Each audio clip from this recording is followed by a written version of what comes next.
नमस्कार, एक बार फिर से स्वागत करती हूँ आपका मेरे चैनल शैलजा टीचर्स पे। तो आज हम पढ़ेंगे वाक्य रूपांतरण। आखिर वाक्य रूपांतरण क्या है? तो रूपांतरण यानी रूप का बदल देना, वाक्य के रूप को बदलकर एक दूसरा वाक्य बना देना, यही होता है वाक्य रूपांतरण। देखिए, अब जब हम ग्रामेटिकल लैंग्वेज में बात करेंगे, जब हम शुद्ध हिंदी में बात करेंगे, तो वो ऐसा होगा, किसी की वाक्य को रचना के हिसाब से दूसरे वाक्य में बदल देना। रचना यानी उसके मेकिंग।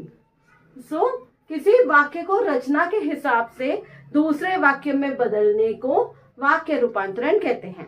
वाक्य रूपांतरण करते वक्त एक बात अपने दिमाग में जरूर याद रखिएगा कि उसका मीनिंग यानी अर्थ बिल्कुल भी बदलना नहीं चाहिए। अगर मीनिंग बदल गया तो वो रॉन्ग हो जाएगा। तो अब वाक्य रूपांतरण के लिए सबसे ज्यादा जो इंपॉर्टेंट चीज है ना, वो है योजक। तो सबसे पहले योजक समझ लीजिए क्या होता है। योजक यानी जो जोड़े, जिन शब्दों की मदद से हम दो या दो से अधिक वाक्यों को जोड़ते हैं, उनको मिलाकर एक वाक्य बनाते हैं। तो जोड़ने के लिए कोई शब्द डालना पड़ेगा ना हमें, तो उन्हीं शब्दों को हम योजक कहते हैं। तो योजक वो शब्द हैं जिनकी मदद से हम दो या दो से अधिक वाक्यों को जोड़े रखते हैं।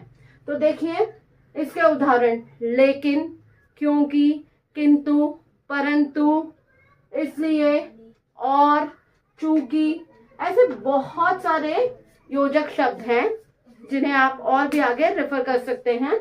मैंने कुछ उदाहरण दिए हैं। देखिए, मैंने दो उपवाक्य लिए हैं। एक है मैं बाजार जाऊंगा और दूसरा है मुझे फल खरीदने हैं। ये दो वाक्य है। अब इन दो वाक्यों को जोड़कर एक नया वाक्य बनाना है। जैसे मैं बाजार जाऊंगा क्योंकि मुझे फल खरीदने हैं, ये पहला हो गया। दूसरा ऐसे भी लिख सकते हो, मुझे फल खरीदने हैं इसलिए मैं बाजार जाऊंगा।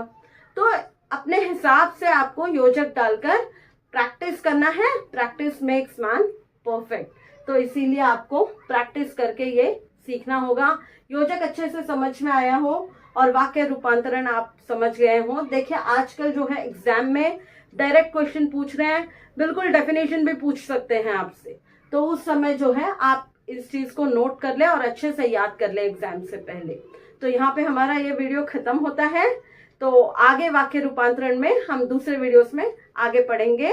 तब तक के लिए लाइक, कमेंट, शेयर, सब्सक्राइब।